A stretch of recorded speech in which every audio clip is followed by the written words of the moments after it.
The Standard Group, with our partners, brings you Transform Kenya Forums. These forums are set to bring the public and various experts together to offer solutions to our everyday problems. Join our panel as they discuss and share about basic education.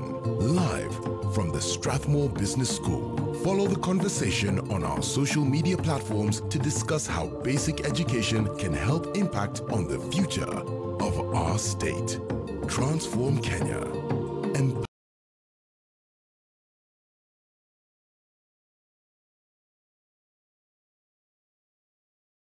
With Ministry of Education, Kenya Institute of Curriculum Development, KICD, Semastia, and Strathmore Business School.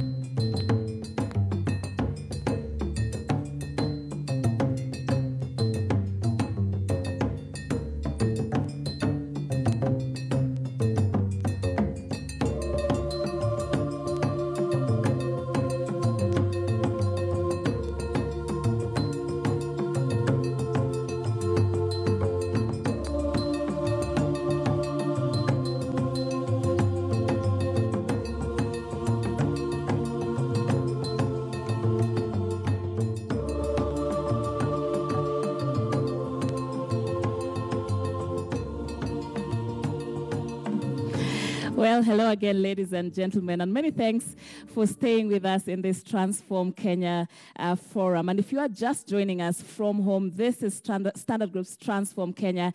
It is a platform where we get to have critical conversations across various subjects that affect national development. And in the past, we have had conversations regarding food security, health, and environment.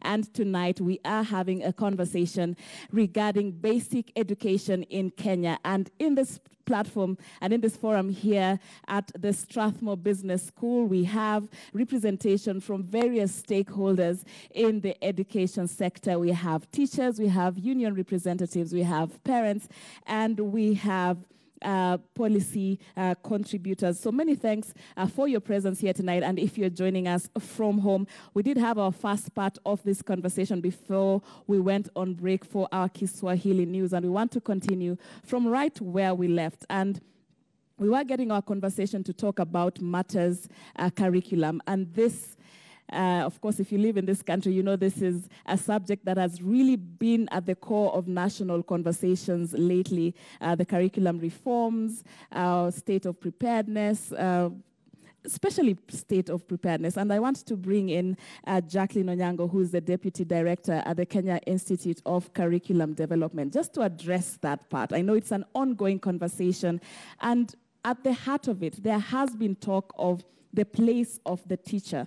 Many are of the opinion that, one, perhaps the place of the teacher was not really considered when we were talking about this regarding training and all that. So maybe you can help us set the record straight. What place was the teacher given when you are conducting this entire process of the reform? Good evening, viewers, and thank you, Sharon. Let me just begin by saying that we have a critical role in terms of dealing with the issues we have just discussed. And all that culminates in what we call the curriculum, which is expected to equip our learners and ourselves at different levels with the skills and the values that we require. So when Mr. Njagi is talking about piracy, the question is, where are your values? Because that doesn't belong to you. When Mr. Njoroge is talking about children who are not able to utilize what they've learned in science and mathematics, the question then becomes, what is it that you learned that did not enable you to do this that you are supposed to do? Now, at the center of all this is the teacher. Because when we are doing curriculum, as curriculum developers, actually the first thing people need to understand is that we are professionally teachers. Each and every one of us is a subject specialist. For instance, I am a specialist of physical education and Christian religious education.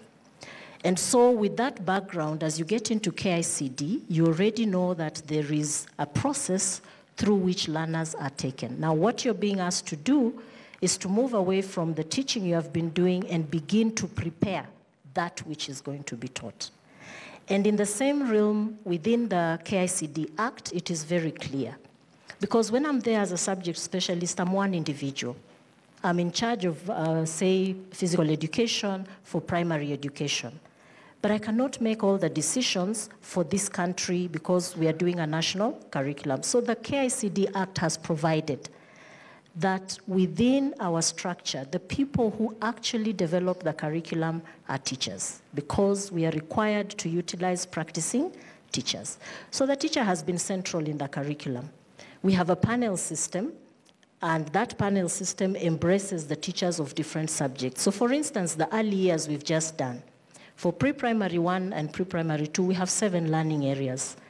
And those 7 learning areas have got 7 panels. Of those 7 panels, in each panel of a group of 20, there are 10 teachers, done from different parts of the country. And we do this because you're doing a national curriculum, and so you must appreciate the different areas from which our children are. It is easy to say that we want children in Turkana and children in Nairobi to have the same, but do we remember that the environment is different? And that environment cannot be changed. So what normalizes that environment is actually the curriculum. Because the curriculum is a guide that allows that teacher to ensure that they are teaching the same concepts across the country, regardless of where you are in terms of your geographical background. Now, for the process we have undertaken beyond the teachers being involved in the curriculum, we have done extensive training. And I'm saying extensive training because I think for the first time in this country, we've actually prepared teachers, go through training of teachers before the curriculum is rolled out. I was privileged to be in the review of 2002, and I can tell you for sure, we hardly put training in mind. And so for the early years education that we've started with, which is a 5-year group of children, pre-primary 1, pre-primary 2, grades 1, 2, and 3, we have trained over 180,000 teachers. And we were doing this through 2 programs. The Tusome program, which already had funding, and the Pride program, which already had funding. So what we simply did, because KICD had a little money, we said, let's put our finances together. And we trained these teachers from 2017 December into 2018 April, into 2018 August, and 2018 December. So when you ask us about the level of preparedness, we are saying yes, we are prepared, because you can never be prepared 100%. But as we do that, we have another component of training that is going to go on, which is being handled by the Teacher Service Commission. And this is the teacher professional development. The essence of this is to remove the problem we have had over the years, that you have a teacher who has been in school for 40 years and actually retires without a single in-service course. And the Teacher Service Commission is picking up from where we are, and we are working together, because we are saying once the teacher has been inducted on the new things that they are supposed to do, they continually do that in class. And we have a group of officers in the field who are called the curriculum support officers. They work along with the teachers. They actually extend our training to the school level. We also have the quality assurance and standards officers from the Ministry of Education, and as they ensure the quality, part of that is the curriculum delivery. And so we expect that with this framework that we have put, it is going to facilitate continuous growth of the teacher. Additionally, we have Sebastia that is actually doing the same teacher capacity building. We have KEMI, which is the Kenya Education Management Institute. They are in charge of training the principals, head teachers, and deputies. And we also have KISE, Kenya Institute of Special Education, that goes along with us to do the training of special needs teachers. And again, among the special needs officers on the ground, we have curriculum support officers who are in charge of special needs education. Right. So as far as we are concerned, we have put in a lot in preparing the teachers. But what we want to emphasize is that now teachers need to work as college mates. We are calling it collegiality. We want to actually set up what we are calling communities of practice. This means that at the school level, teachers should work together. If I am a teacher who is good in certain areas, why should I keep it to myself? Because what you forget is that this child will not be in your hands throughout. They move to the next person. So we are encouraging that working together so that teachers can also benefit from the skills amongst themselves. Beyond that, we expect that if we have good in our school, then we move out and see what the other school is doing. The pilot that we have done is what has taught us this.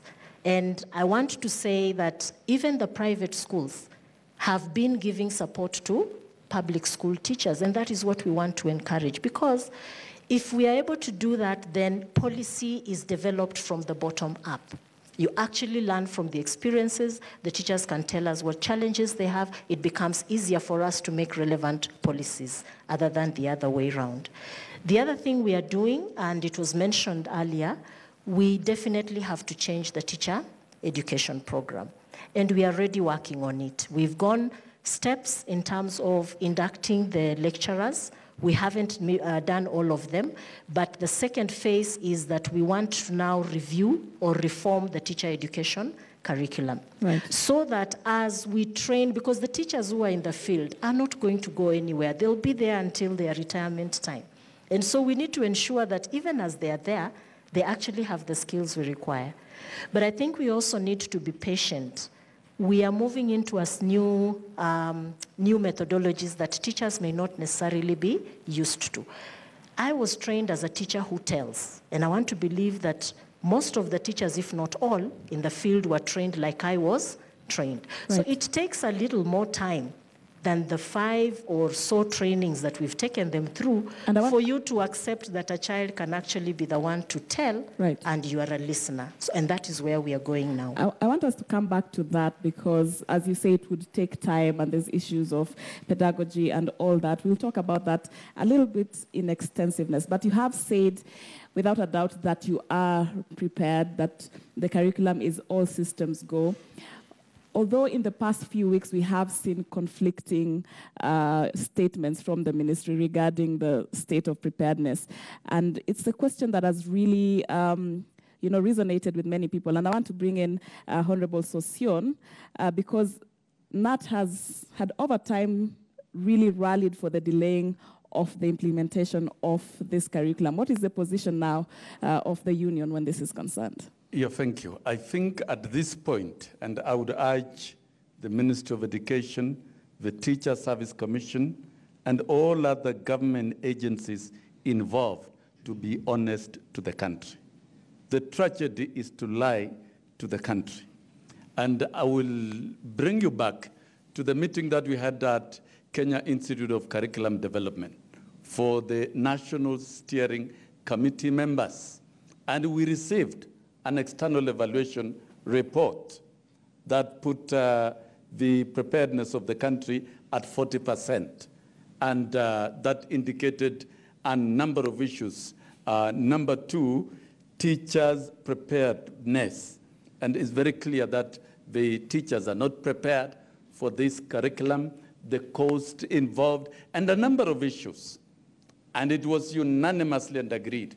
What makes it very clear? That we need one more year so that we can prepare. We don't need to hurry. But from the perspective of Kenya National Union of Teachers, and we have been very, very keen in all education reforms from 1964-76, Omindo 64, Gashati 76, even the 844 almost failed because teachers were ignored and the views of teachers were ignored. And any curriculum being rolled out without the proper preparation and consensus of teachers would definitely fail. But with this one, I will pick on a few issues that are very salient. Let me begin with the laptop. The laptop project is a flagship policy that was started in 2013. And the ministry and TSC, the training has been conducted by TSC ostensibly in terms of facts that we have. And the ministry has convinced us that it has worked very well over the last 5 years. 70 billion shillings has been pumped into the project. But the number of tablets that have been circulated is about 1.3 million only. They're not even laptops, they're tablets. And the evaluation report from the evaluator put the success of the laptop at 5% in the report that we are receiving. 5%, that the tablets are not in use and teachers lack the capacity and requisite skills to even utilize. And the report that we have received from the ministry indicates a project that has flopped. But we have been treated to operas of success for the last 5 years. The new curriculum, competency-based, from the reporting and the preparation by KICD, is that it will be digitally driven. If the digital learning program is recorded at success of 5%, then who will drive the new curriculum? But I'll come to specific issues. Number one, things that were not done. The summative evaluation of 844. It was not professionally done, so that we can agree whether we are living it or not. And there are facts about 844. It has been largely very successful. Some of our best students in the Ivy League universities all over the world are products of 844. Did we get the summative evaluation report right? We did not. That is where the rain started beginning us. The needs assessment, which has been talked about, was it properly done? But I'll come to where the rubber meets the road. A nation cannot engage in a huge undertaking of curriculum reform without legislating the process. Up to now, we don't have a sessional paper to guide this process.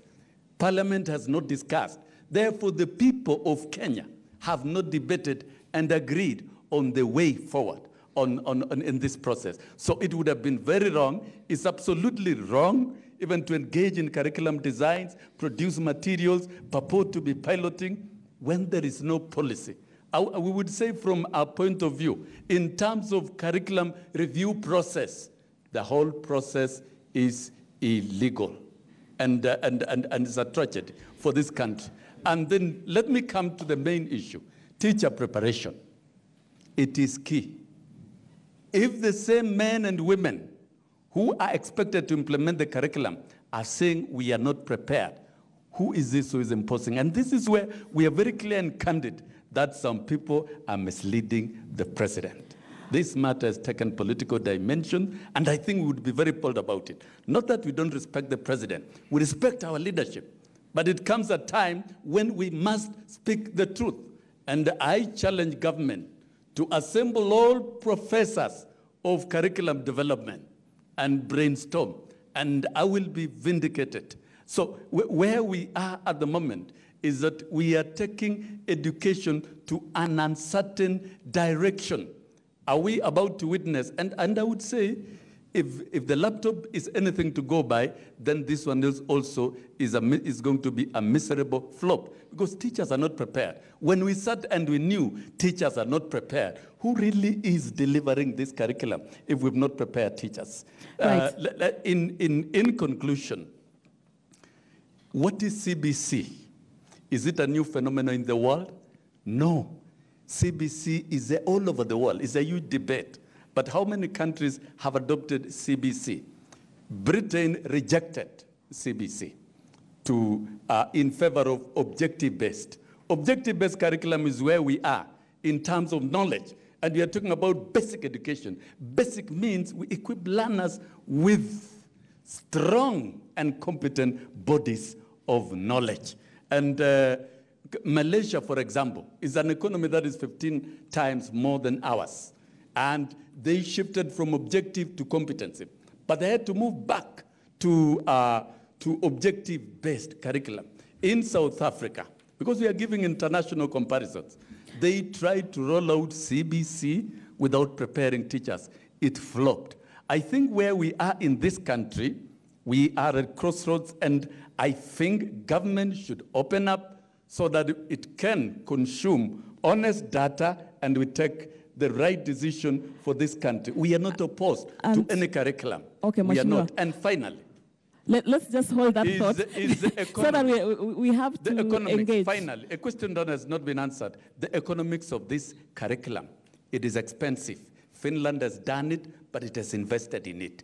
In terms of teachers, in terms of facilities. Singapore has done it, it has invested in it. In terms of resources, and right now in Kenya, what is the economics of rolling out the CBC to its full circle? Right now, the private schools, who really were clamoring for the rollout this year, when we raised issues that we were not ready, are raising a red flag that this process is very expensive. We need another national debate on this matter. And in any case, a sessional paper is born out of public participation and through a national conference. We would like to see professors from our university. We want to hear what Strathmore Education Department is talking about this. 844 was piloted for 4 years, despite what it was, before it was rolled out. How long was CBC piloted? And it started in the middle of the year in June. By October, you want to roll it out in January. There is an obvious problem here that all of us must speak to it honestly without cheating. And I challenge Teacher Service Commission. If you train teachers to teach ICT, where do those skills disappear? What is the difference? Teachers were not properly trained. Do we really have any confidence for any training and preparation again for teachers? KICD is talking about expected skills from teachers after training. Okay, let's it's a huge tragedy. Let's have additional thoughts on that, and a lot of questions that you have directed, and Jacqueline you are to respond to all of that. But before we come to you for the response, I want to hear perhaps a different opinion. SecGen has raised critical questions on the competence-based curriculum, the economics of it, the time it has been given with regards to its rollout. And I want to welcome a differing opinion from the panel before I ask Jacqueline to respond to those particular questions and even get voices. We have many teachers represented here in the audience that don't have to be spoken for. Do you feel prepared for this new curriculum? Are you ready for it? Are you supporting it? So we can have that. But I'm welcoming a different opinion from the panel. Yes, Jaggi. Thank you very much. SG, I think one day will stand for president. He has a very convincing language. Largely, I think I agree with what a lot of things he has said. But there's only one thing that I would like to differ with him greatly on the issue of 844. I'm a very proud product of first 844. 844 still is largely a knowledge-based curriculum. CBC tries to change that. Now, let's ask ourselves, where is the world going tomorrow? Because I think we're not training our children for today. We're training our children to fit in the 21st century. What are those things then we must train our children to achieve? For me, knowledge is everywhere. That's why we have the computer age. We used to be told that our economy the world economy is knowledge driven. That is no longer true if you talk to the economists. Today, the world is not driven by knowledge. Because if I ask you, Sharon, what is the capital of Greeceland? You don't know. But if I give you 2 minutes, you will tell me the capital. Because you'll Google, you'll do other things. So knowledge is everywhere right now. So for me, where we need to drive our children, and therefore drive this country, is equip our children with relevant skills and attitudes. Then we add knowledge. So for me, I would look at the current curriculum as lacking in skills and attitude. If we look at the developed countries, like Iya said, I happen to go to a country like China. China have so many universities. But if you go to the small shops, the front of Chinese shops, you find people doing, everybody's busy, but people are doing small things they have learned through skills. You find a salesman selling shoes in front there, but at the back is a big factory where they are turning leather into shoes. So we are lacking, we need to drive this country towards skills because I employ people. I get graduates coming asking for jobs. On paper, these guys are masters from India, Punjab University, may I say. But when it comes to even speaking English, they can't even express themselves. So what skills do they then have to be employed by me? So a lot of times I'm actually deciding to employ a diploma because this gentleman and lady has skills I require as an employer. So for me, I would defer a little and say we need to equip our children with 21st century skills to be able to, for them to compete globally, because we're not talking about Kenya only. We're talking about them fitting in Uganda, Rwanda, and other places. As we speak now, we have a lot of Rwandese, a lot of Ugandans working in Kenya because they implemented their CBC before ours.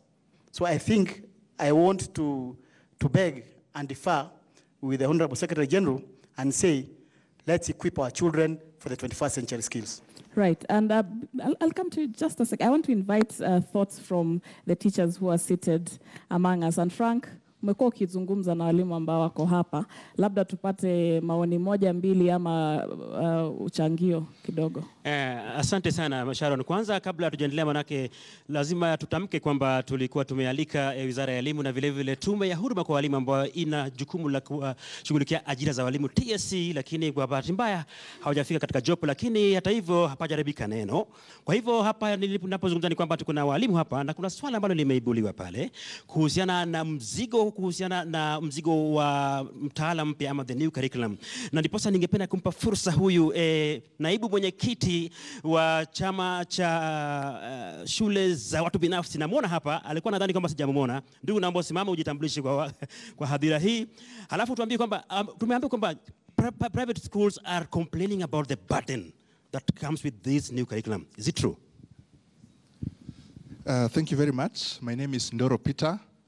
I'm the CEO of the Kenya Private Schools Association. I want to appreciate the contribution by the KICD and associate myself fully with what she said in terms of the status of preparedness, how the teachers have been trained, and whether we are ready or not. I want to say for us as private schools, we are ready. We have been training our teachers. We completed the first phase of training last year. And today, as we speak, the private schools appreciate the way learning is taking place in their institutions. I want to say that the new curriculum, the CBC, is not about the change of content. It's about the way we teach our children. Content remains the same. It is only the way we teach the children. I want to say that we cannot be ready at any point in time, be fully ready for the implementation of the CBC. It's a process. It is not just an event, and we have to work on it. We have to continue encouraging KICD, encouraging our teachers, encouraging our learners, and continue training our teachers. But we can't stop and say that we are not ready. I want to say that I'm a member of the National Steering Committee, and we did receive a report by the independent evaluators. And to the best of my knowledge, that report indicated that we're about 54% ready. It did not say we are not ready. It said if we continue doing what we are doing, we will get there. So I want to support the KICD and the government in the implementation of the new curriculum. That is what we need for our country. That is what we need for our children. That is what Kenya needs. Thank you. Asante sana. Alafu kuna bwana pale ambaye anakereketwa kweli. Ndugu, jitambulishe hapo. Sisi kama kuna kinasa sauti upande huo ama itabidi niruke hapa kama kijana barubaro alafu nimpelekee kinasa sauti pale. Jina lako nani?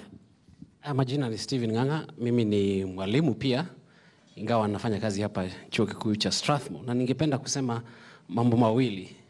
Kwanza nimekuwa na mwashawasha mkubwa sana wa mambo matatu. Jambo la kwanza,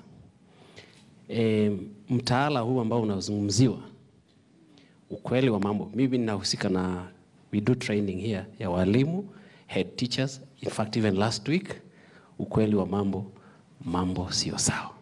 Na tusijidanganye kwa sababu hao wenyewe wako mashinani. Pili, ni lazima tujadiliane kuwa mtaala huu tunauelekeza wapi. Kwa sababu mazungumzo unayosikia kutoka kwa katibu mkuu pale, mazungumzo unayosikia ya mtayarishi wa mtaala, na mazungumzo unayosikia ya mwalimu, na vile ambavyo sisi wenyewe tunaona, kuna jambo ambalo haliendi sawa. Kwa hivyo ni lazima tuwe wenye ukweli na tuseme hili linahitaji kuangaliwa. Jambo la tatu na la muhimu zaidi, ukiangalia nchi zote ambazo zimekuwa zikizungumzia mabadiliko ya elimu, mabadiliko makubwa kama haya huchukua muda. Ni Wakenya wangapi walikuwa wanajua 2013 ama 2014 kuwa mwaka wa 2018 tutakuwa na mtaala mpya? Ni wangapi walikuwa wanajua? So even as a public, not only just the consumers, even as a public, we needed to know that. And finally, I disagree with my children are in private school, and I have one child in this system. And I engage teachers, and it's quite a confusing situation, because you cannot train somebody for a week and expect them to walk into class and change perspectives. We should have taken a little different path in shaping up this thing. So don't beat the drums for the government. Let's be very honest. We have something. We are in it now. We are swimming in it. We should be asking ourselves, how do we make things work? And finally, I wanted Dr. Kitawi here, who is also involved in this, and we talk about this, to add.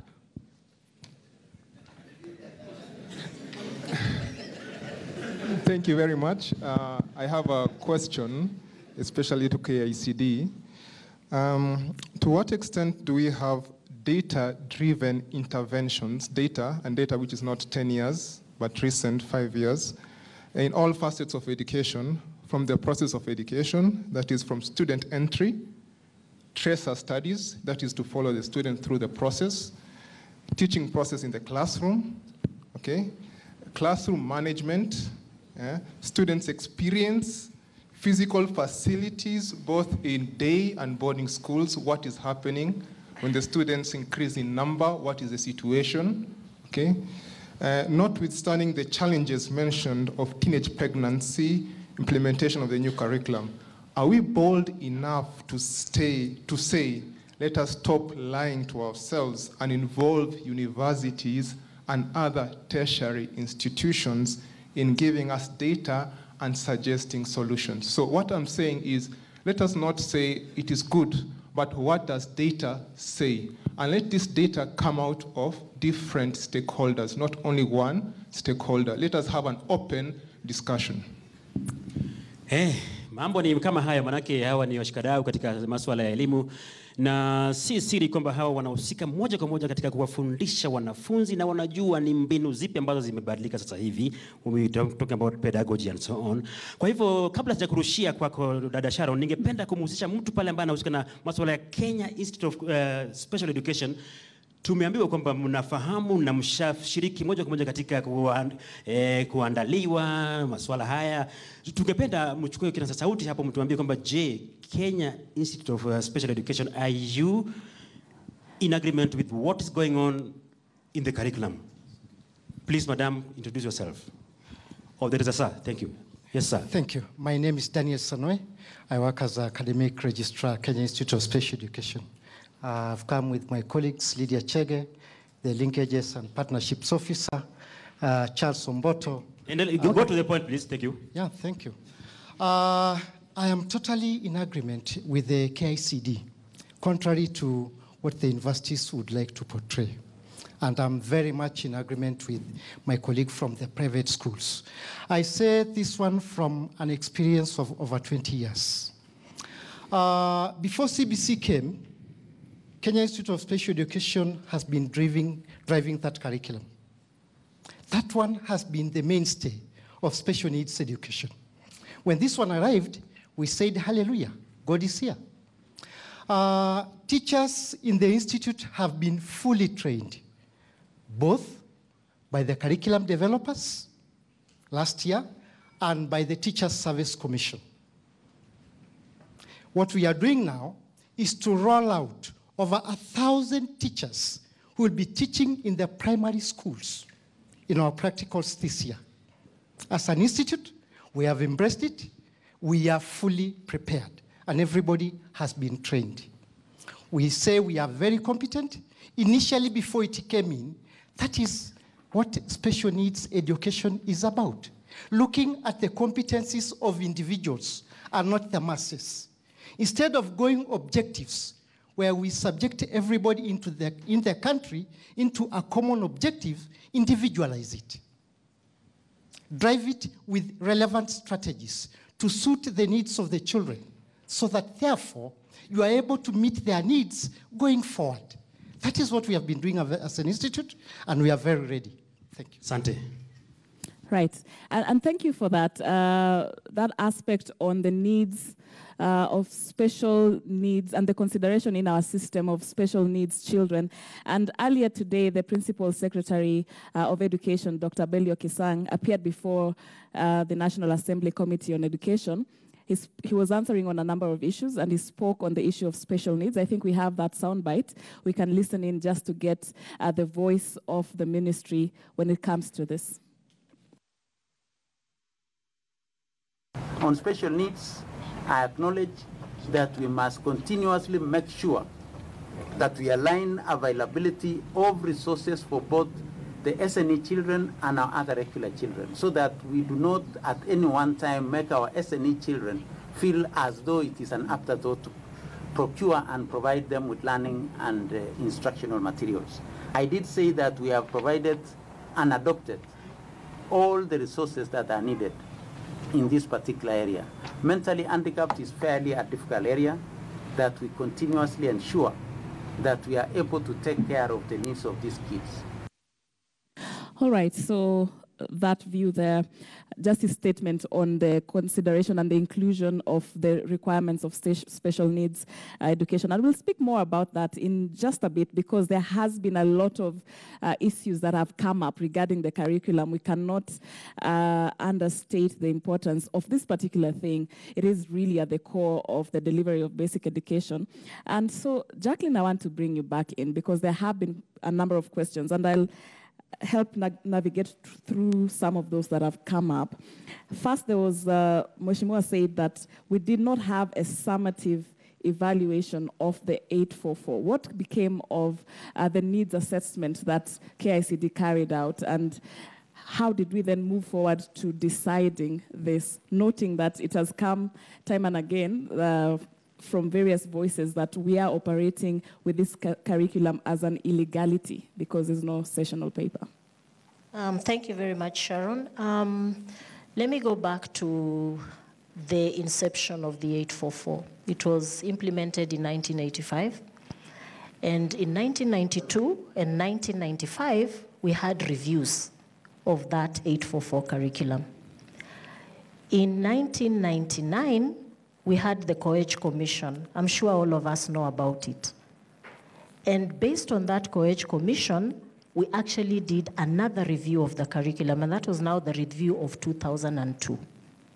And we do this because the one thing that KICD cannot do before they set off on a curriculum is to carry out a needs assessment, and we also do monitoring and evaluation. It's a requirement of globally as in regards to development of curriculum.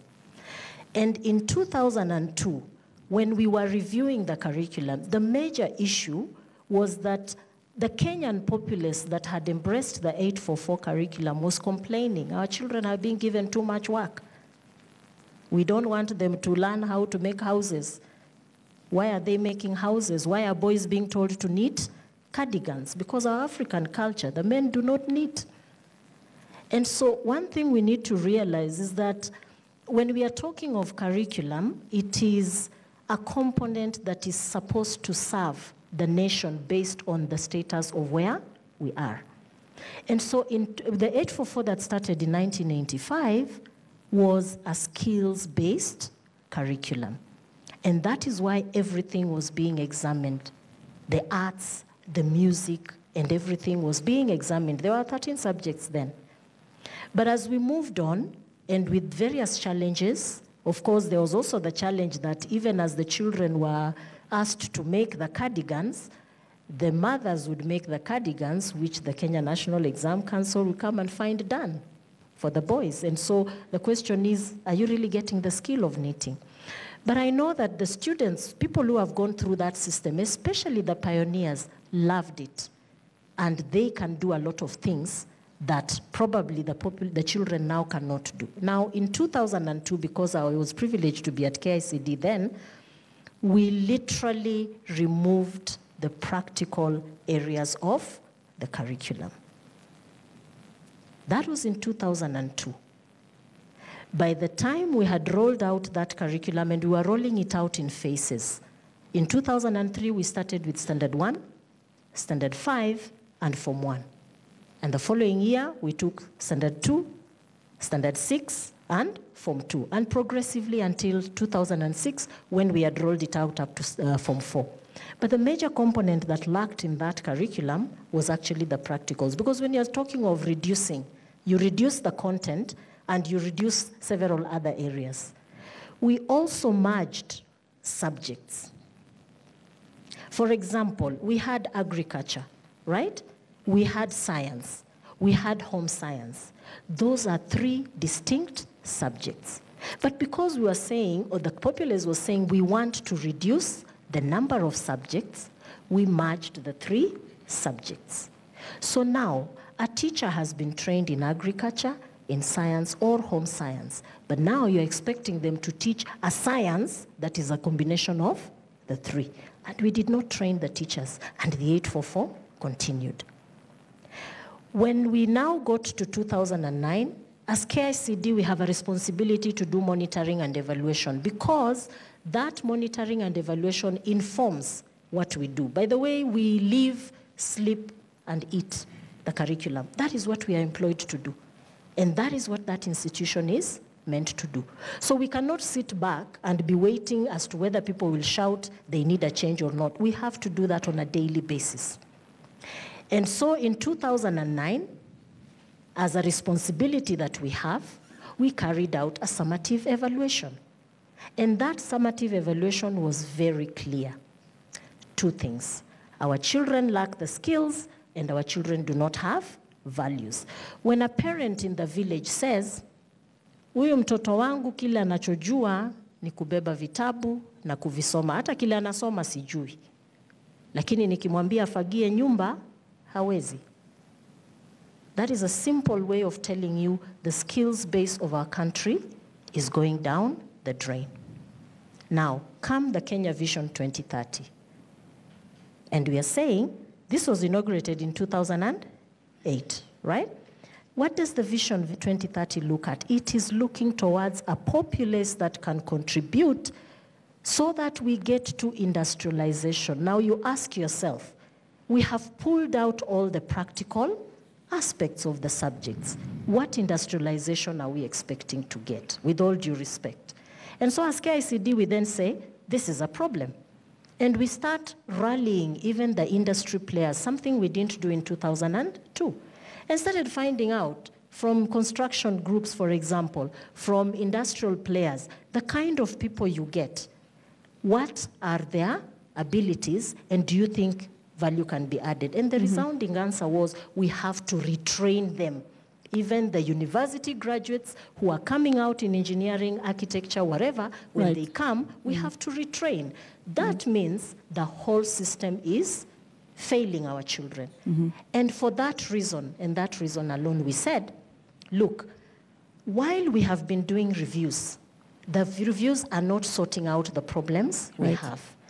And so when the Constitution came in as well, we said now we need to relook at what we want to do and ask ourselves what is the best way to go. Okay. The Constitution, if you allow me, please, the Constitution is very clear that we should offer our children compulsory basic education. In the Kenyan realm, basic education covers a child who is up to the age of 18. Now that is our child from pre-primary to Form 4 in the current situation. So as an institution, we are asking ourselves, what is this that we can do to ensure that the child is continually in school up to Form 4? Because with that, then these children can sue us, isn't it? Because they are dropping out of school based on some factors. Some of those factors, one of them is actually exams. We are not saying exams are bad, but exams should serve a particular purpose. Right. And for us, when exams serve the purpose of dooming a child at the age of 15 to be a failure, then the education system is not propagating what it's supposed to propagate. Okay, and we'll continue that train of thought. And I hope the question of the evaluation, the summative evaluation of the 844 system has been answered. If not, we'll still pursue this conversation even as we continue with this forum. But you have talked about this curriculum having been formed and having the vision 2030 in mind. The blueprint of Vision 2030 is we want to see a more industrialized Kenya. And here I want to bring you in, Mr. Njoroge.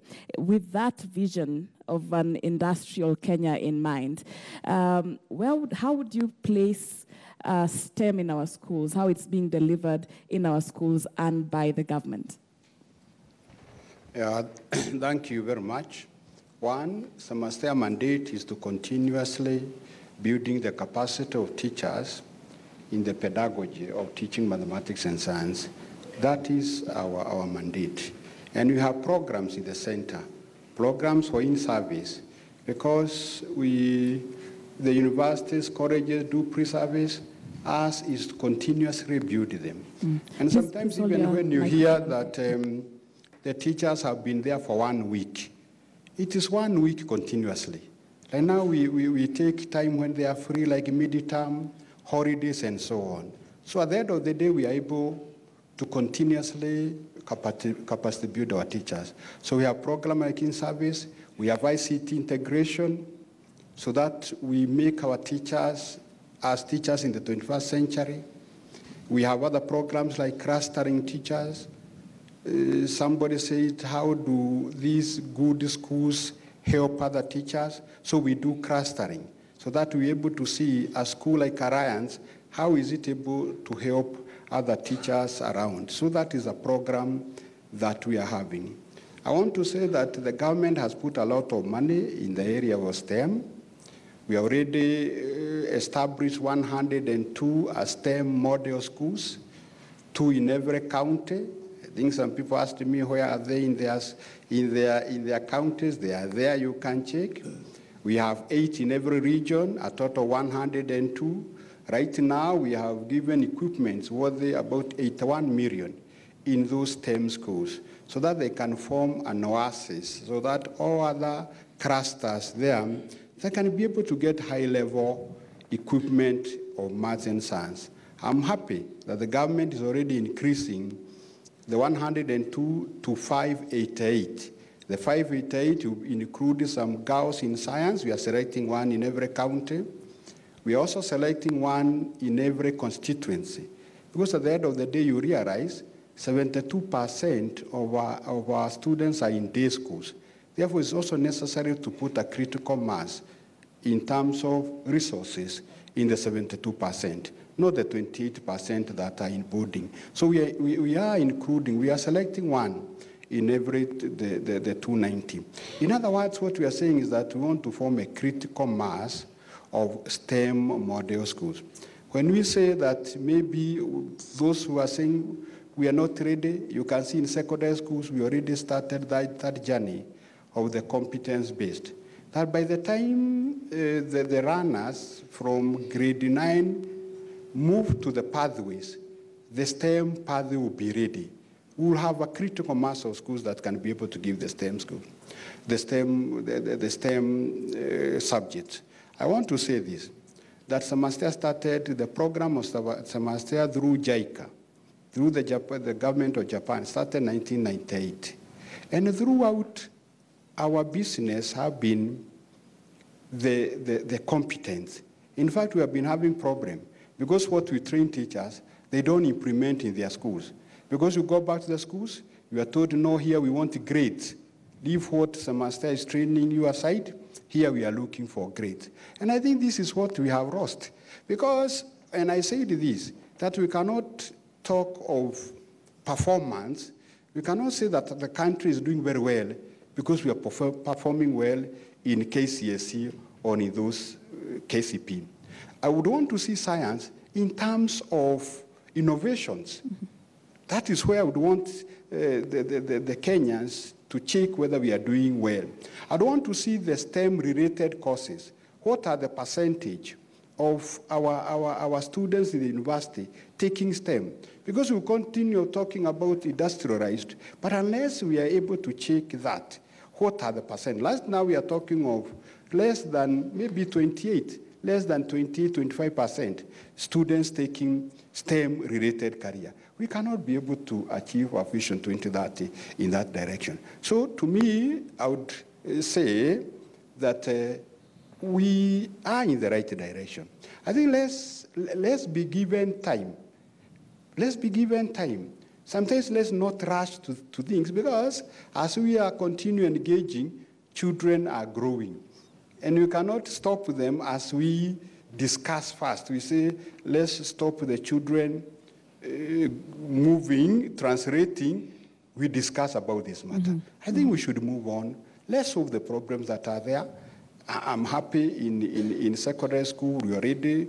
What we are training this year, it is competence-based, so that by that time, when we bring the program in secondary, Mheshimiwa, we shall be ready. We will be ready.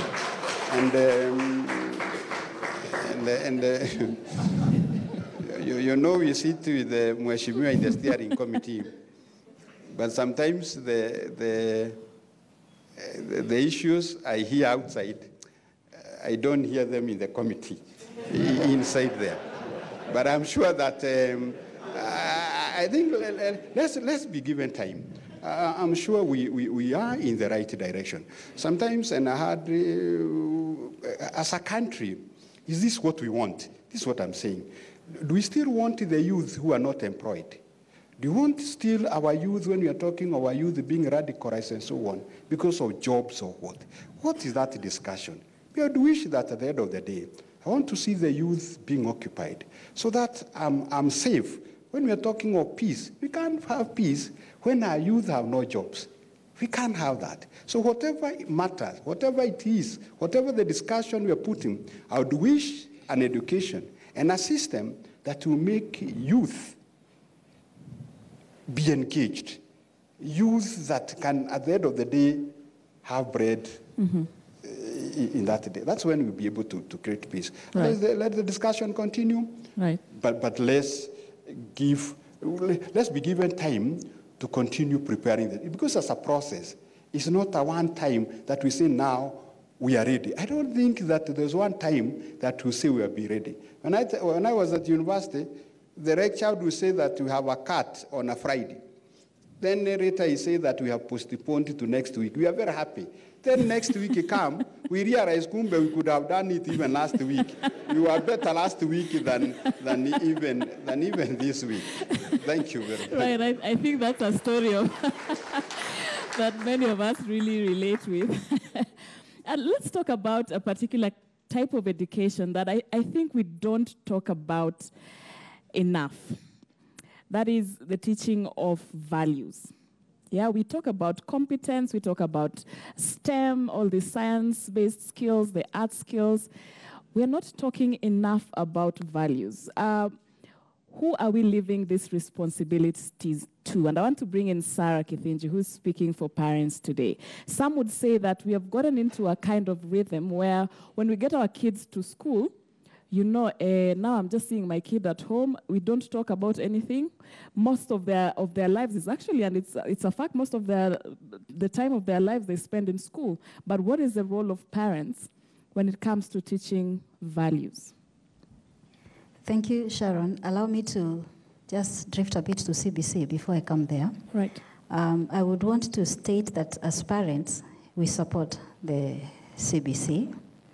And you have seen in the past where a child has not hit the mark of university, which the society has deemed to be the best. And they classify those who get C's as failures. And those children have committed suicide.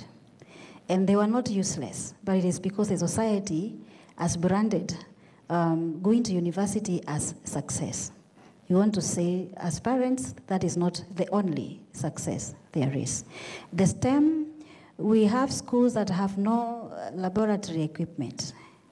And you go somewhere, even students do not know what a basic burette is. So we're asking the ministry, can they have equitability in the stocking of those science labs in the nation, including everywhere, equitably? Now, going back to values, that's a very strong point, because what we are lacking actually today in the GVBs, in the drugs, is a matter of values. Someone has mentioned radicalization. It is also a matter of values. Last week, I was engaged in a meeting where we were developing material around radicalization, and the values came in as basic. And we were saying, as parents, we need to have time whereby we can instill values. But what is true is that the value system that we have today in the country is like broken, or it is not there. Looking from our leaders, politically, they are not an example. They do not live good morals. They do not have good values. And going back to the probably clergy, we may not have good values from them, some of them. We may not have good values from parents also.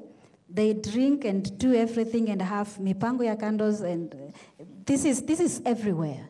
So there is no role modeling in values. But what we said as a way forward, we suggested that teachers, through learners and parents, okay, we come up with a tool that is going to be geared towards instilling some values in discussing particular subjects like sexuality, which mostly people don't talk about it, especially with their children. And they are taught by other people, the media. So we said we have a tool that is going to engage the child, the parent, and the teacher on issues, questions, or tools that are deliberate to gearing to a particular end result, so that this child can take it as a holiday, something that is going to be engaged between them and the parent, and there is some signature and some follow-up. And then the child goes back with it to school, such that we can instill some values and some good morals in our children. And basically, I would really request that all of us, because all of us are parents, we have either a younger brother, siblings, and all that. But at the end of the day, how is your life? Are you a role model? Because teenagers do not so much as listen. They copy. They do what they see. So who are you before or in front of those teenagers? Are you a role model? Are you someone a teenager would want to grow up to be like? Mm-hmm. What is church teaching? What is the Muslims and the mosque teaching? I mean, what is it there that is really lacking in the values and the morals? Right. What you're saying, Sharon, is that the value system is broken, and it is going to start from the family and even from the leaders. When you box in parliament, you lift and break chairs. What are you telling children? When there is problem, ban the dormitory. Yes, because that is what we see. If you, okay, I don't want to bring that, but if you do things that are not morally right, and you're taken to court and you're free tomorrow, what does that tell the child? That our courts do not uphold the sanctity of life or whatever it is. So we have everywhere, including family, including state, including governorship, all that. All right. Yes. And I want to bring in Wesaya. Ready. Even as you give your comment, I see you are ready with it.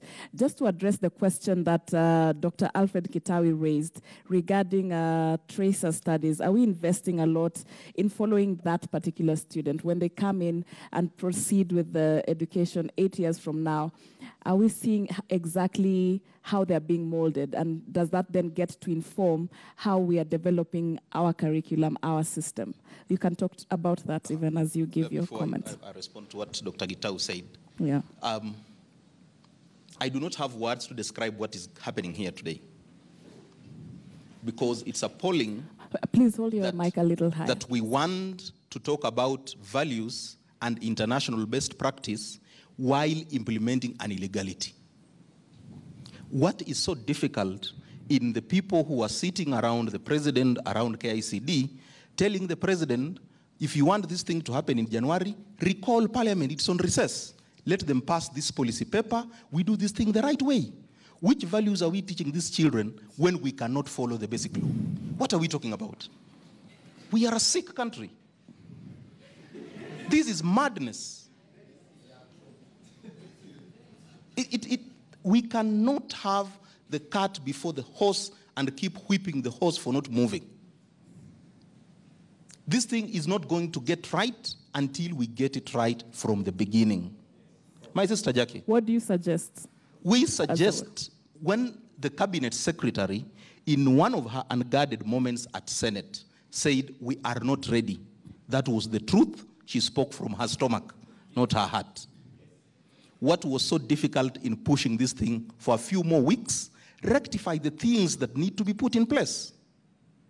How many of you in this audience can remember all the elements Jackie mentioned, the sections and departments in the Ministry of Education? There are so many you cannot remember. This system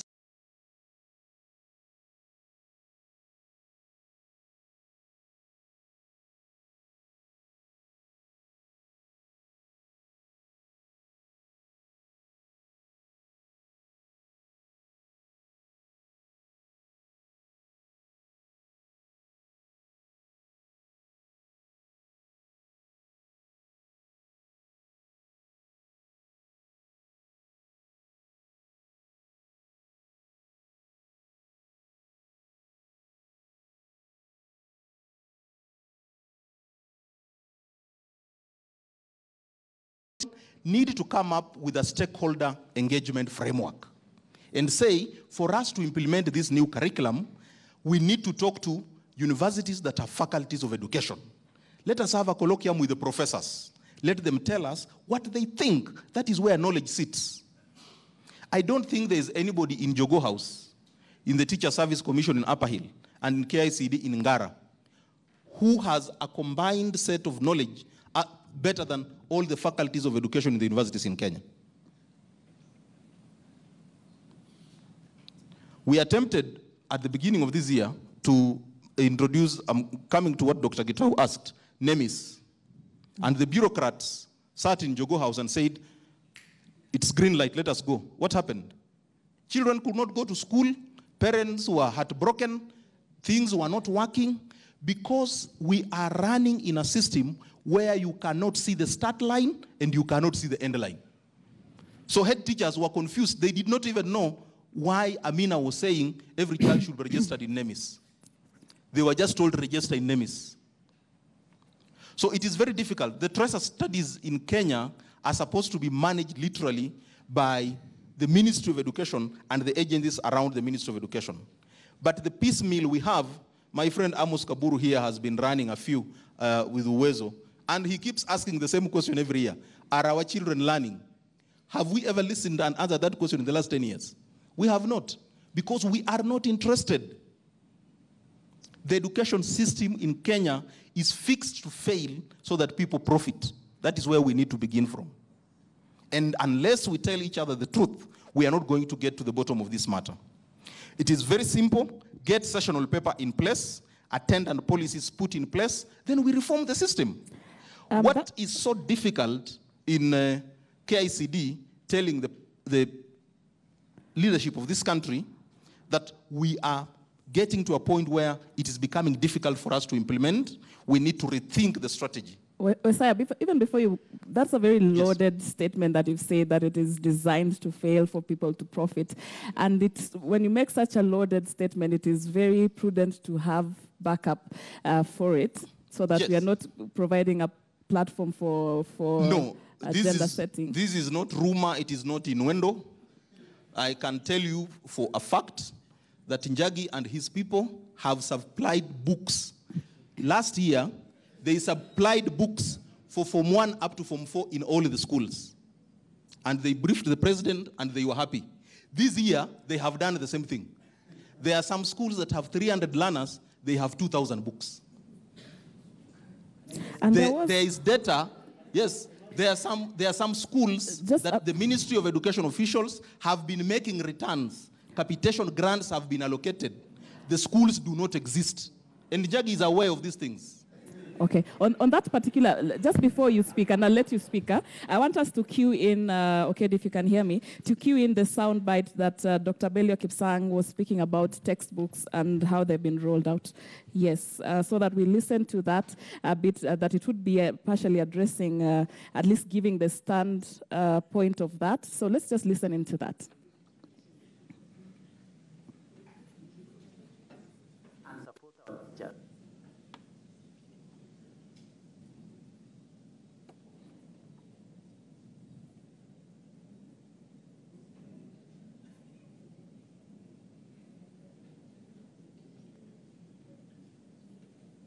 All right, as we wait for that, maybe Njagi, you have that right of response. I'm actually feeling like standing up. How many books? How many books have you supplied before the curriculum landed? I can never sleep before he bashes me, either on social media. I didn't think he'd bring it here. But let me put the facts straight. We have been supplying books since 1963. Mm-hmm. Whether you change the curriculum or not, Kenyan publishers will still supply books to schools. So it does not matter whether this curriculum or the other curriculum. Now, is it a crime to supply books to schools? Messiah, how else do you deliver a curriculum? Without books? Publishers are companies like any other company. They exist to produce learning materials and hopefully make a profit.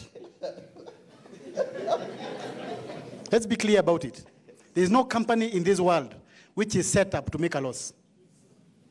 So as you are saying, we stop cheating each other. Yes, you must make profit. Publishers produce books, and we hope a lot of times we make losses. Now let's come back to what, since last year, January, we have done and contributed to this country.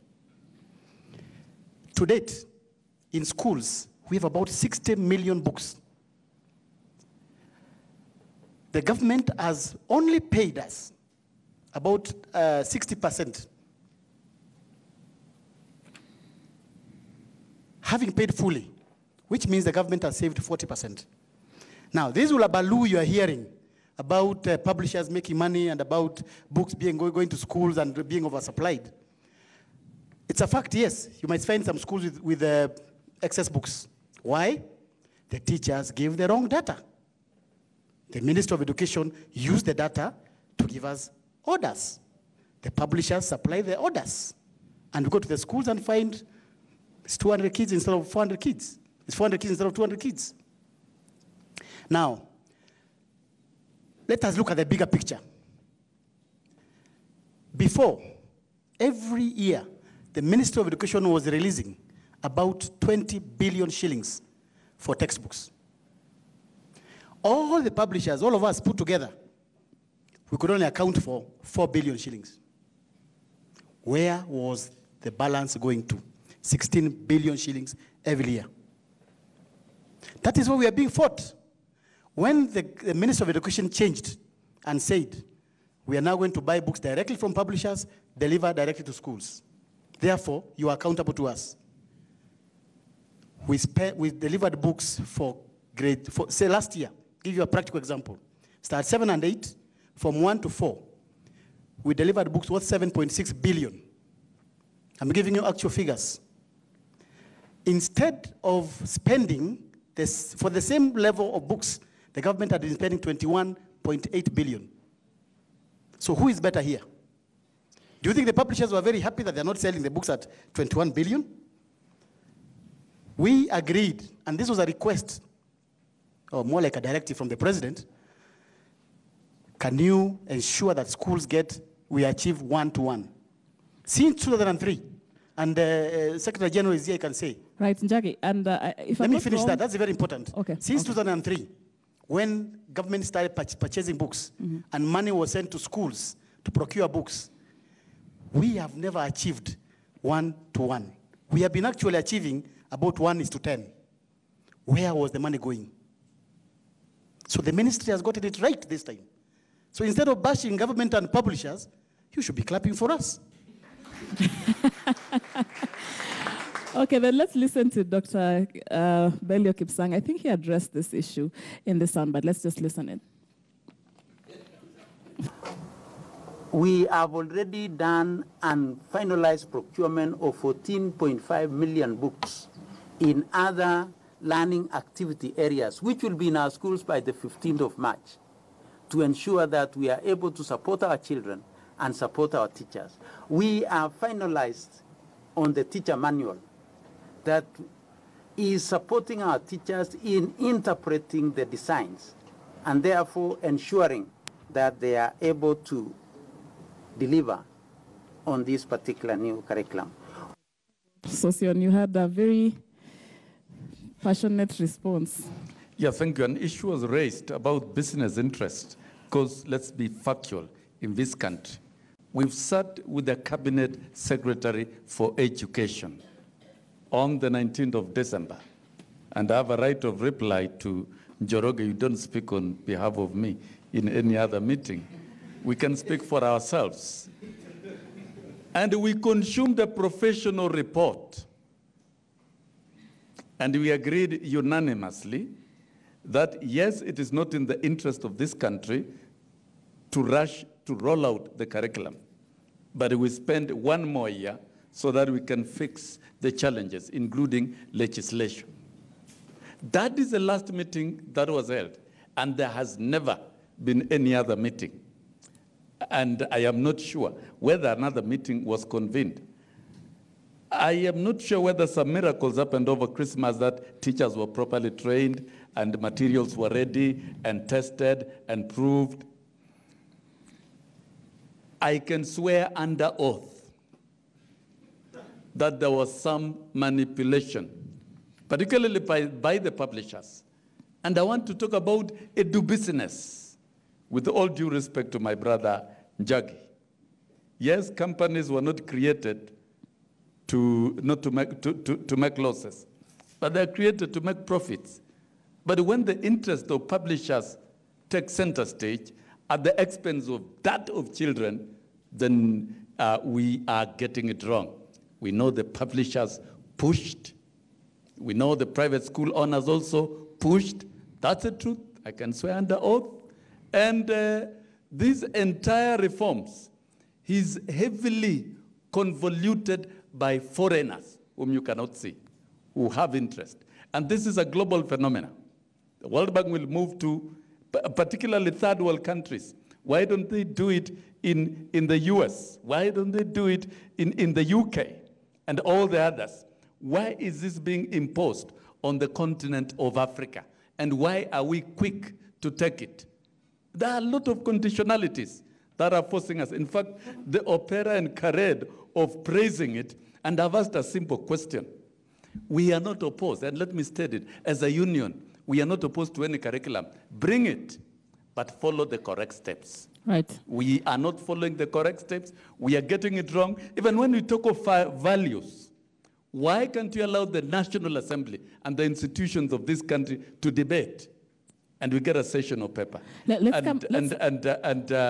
Very, very finally, if we are not getting this CBC right, and we are not listening, particularly to teachers, if teachers say we are not prepared, why do you impose it?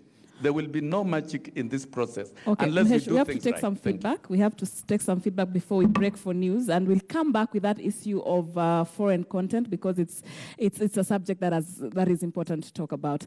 Lakini Frank, upande huu unaona kama moto kidogo umewaka kwenye jukwaa, sijui huyo ni upande Wilson wako. Sossion, tulikuwa walimu na yeye enzi za nyuma huko. Sasa hivi ni mheshimiwa Wilson Sossion. We have various feedback from our social media platform, and I just want to sample a few of them. Tuko na bwana huyu anaitwa Adhere Calvins, anafuatilia karibu kupitia #TransformKenyaSG. Anasema kwamba quality education is the foundation of national regeneration and progress. Let us not trivialize our education system for political or bureaucratic expediency. Alafu kuna Baba Daniela anasema kwamba I think we should be engaged more in a discussion on how to implement the CBC progressively rather than delaying it. Kuna huyu anaitwa Nathaniel Magembe anasema kwamba let us re-evaluate our education system from exam-based to knowledge application in the practical life. Alafu huyu mwanadada anaitwa Vera Omocha, huyu nafikiri anatoka kule Kisia Manyamira, anasema kwamba teachers are not prepared if we are to go by the laptop project. CBC will be complete flop. I'm just trying to imitate how maybe alikuwa anasema akiwa huko Nyansiongo. Kuna huyu bwana Brian Omoto anasema change is the only constant thing happening in the world right now. Therefore, I want to agree that the new curriculum is the best thing for the future of education in Kenya, despite all the implementation challenges. We need to stick by it along the way. Naam. Yeah. Barabara kabisa, naona kuna contributions kadhaa hapo, maoni mbalimbali kuhusu mswada huu wa leo, and we want to thank our viewers also for being part of this discussion from wherever you're watching us from. And let's continue. We want to break now because we have to go to our studios for our KTN Prime Bulletin. But we are continuing with this discussion right here. We want to open the floor to questions and comments. But wakati huu lazima turudishe kule kwenye studio so that we continue with our bulletin from that side with Akisa Wandera and Yusuf Ibrahim. But from this end, we are continuing, and that marks the end of our live broadcast for those who are viewing us from home. But here we still have 30 more minutes of discussion, so let's continue with that. So thank you so much for those who are watching from home. Let's continue with this discussion. Keep your questions coming. We are still taking them. Our panelists will be answering to them using the hashtag TransformKenyaSG. For now, we take you to our studios. Let's continue the conversation on our social media platforms and see how